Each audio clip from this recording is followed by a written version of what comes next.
Assalamualaikum warahmatullahi wabarakatuh. Dan salam sejahtera untuk kita semua. Jika kita mulai menjelajah ke dunia pelatihan bersepeda, kemungkinan besar kita pernah mendengar tentang zona pelatihan. Singkatnya, zona pelatihan memungkinkan pesepeda untuk menargetkan adaptasi fisiologis tertentu dan pada gilirannya menghasilkan hasil yang lebih efektif dari waktu di sadel. Salah satu zona pelatihan tersebut adalah zona 2. Zona 2 paling sering mengacu pada zona kedua dalam skala zona 6 hingga 7. Sering disebut sebagai zona pelatihan Andy Coggan atau zona latihan daya tahan atau endurance.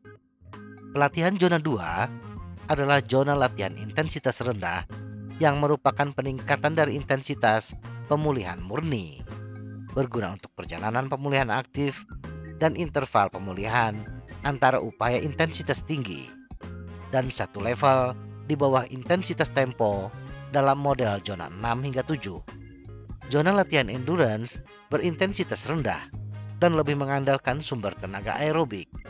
Latihan zona 2 ini akan paling banyak porsinya bila kita ingin meningkatkan kemampuan bersepeda kita dan memberikan beberapa manfaat yang signifikan. Mari kita lihat detail dari zona latihan yang sering diabaikan ini.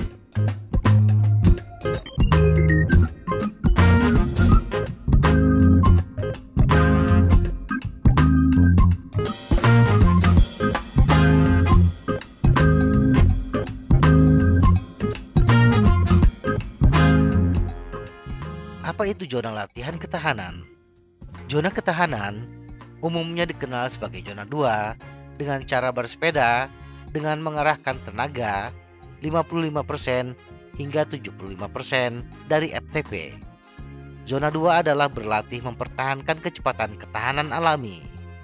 Hal ini karena bersepeda di zona endurance secara eksklusif menggunakan serat otot berkedut lambat tipe 1 atau aerobik yang memungkinkan kita mampu bersepeda dalam durasi yang lama, bahkan hampir tanpa batas bila disertai dengan bahan bakar yang tepat.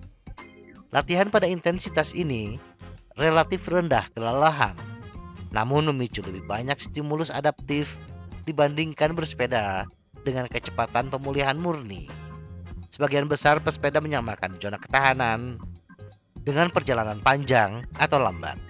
Dan memang benar bahwa sebagian besar perjalanan panjang secara alami sesuai dengan deskripsi ini. Tetapi, daya tahan tidak hanya untuk bersepeda jarak jauh. Pesepeda kriterium juga sangat membutuhkan latihan zona 2. Karena pesepeda harus melatih diri agar dapat mempertahankan upaya maksimal untuk waktu yang lama. Pesepeda duduk di antara lonjakan kecepatan ketahanan atau pemulihan untuk sebagian besar balapan apapun. Latihan zona 2 juga berlaku untuk latihan keras. Karena daya tahan sering mengisi celah di antara interval yang lebih menantang. Pesepeda mau tidak mau menghabiskan banyak waktu dengan kecepatan endurance sepanjang tahun, apapun disiplin atau gaya bersepeda yang mereka pilih. Manfaat zona latihan daya tahan. Karena zona endurance hampir sepenuhnya aerobik, tidak mengherankan jika bersepeda di zona ini dapat meningkatkan kekuatan aerobik kita.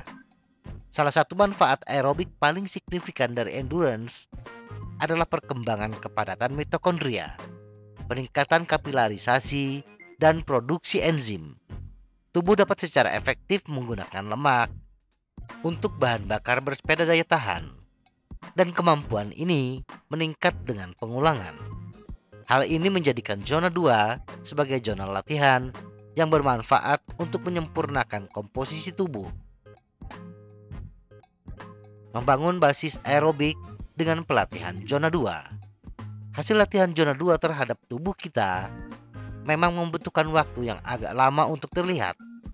Karena zona 2 memiliki intensitas yang sangat rendah, kita perlu melakukan banyak hal untuk menciptakan jumlah stimulus produktif yang berarti. Ini sebabnya mengapa pelatihan dasar ketahanan tradisional sangat memakan waktu dan membutuhkan banyak latihan yang sangat lama. Jenis latihan dasar ini tentu bisa efektif, tetapi tidak nyaman dan tidak praktis bagi sebagian besar pesepeda. Untungnya, pelatihan dasar sweet spot dapat memicu sebagian besar manfaat yang sama dalam waktu yang jauh lebih singkat. Pola gerakan dan waktu sadel. Terlepas dari efek aerobiknya, perjalanan jauh di zona 2 dapat berguna untuk melatih dan memperkuat pola gerakan dan teknik mengayuh. Berlatih ketahanan menawarkan peluang besar untuk membiasakan diri bersepeda yang lama dan berkelanjutan, dan untuk eksperimen berisiko rendah dengan posisi berkendara dan strategi nutrisi atau hidrasi yang tepat. Berapa banyak zona 2 yang harus ada dalam rencana pelatihan? Keseimbangan yang tepat dari pelatihan ketahanan tergantung pada fase pelatihan kita, waktu pelatihan yang tersedia, dan tujuan spesifik. Karena hasil latihan zona 2 tidak segera terlihat, tidak seperti intensitas yang lebih tinggi, pesepeda yang hanya memiliki waktu latihan yang sedikit harus memprioritaskan pelatihan pada beban kerja yang lebih produktif, yang dapat membawa adaptasi yang sama dalam waktu yang lebih singkat. Saat volume latihan meningkat, waktu yang dihabiskan di zona ketahanan pasti akan meningkat juga. Bahkan, pesepeda dengan waktu latihan yang banyak memiliki batasan berapa banyak latihan keras yang dapat mereka tangani secara produktif setiap minggu, dan sisa waktu mereka dihabiskan dengan intensitas rendah. Jadi berapa banyak endurance yang tepat untuk kita? Jawaban termudah adalah mengikuti rencana pelatihan kita yang dirancang untuk secara progresif menantang kita dengan latihan yang paling efektif.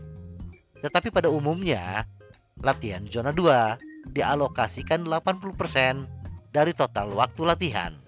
Jika kita memiliki waktu luang, jangan ragu untuk menambahkan daya tahan ekstra untuk pengkondisian aerobik tambahan. Tetapi berhati-hatilah untuk tidak pernah menyebabkan kelelahan yang terlalu banyak sehingga mengganggu latihan yang dijadwalkan secara rutin. Semoga informasi ini bermanfaat. Tetap sehat. Salam goes.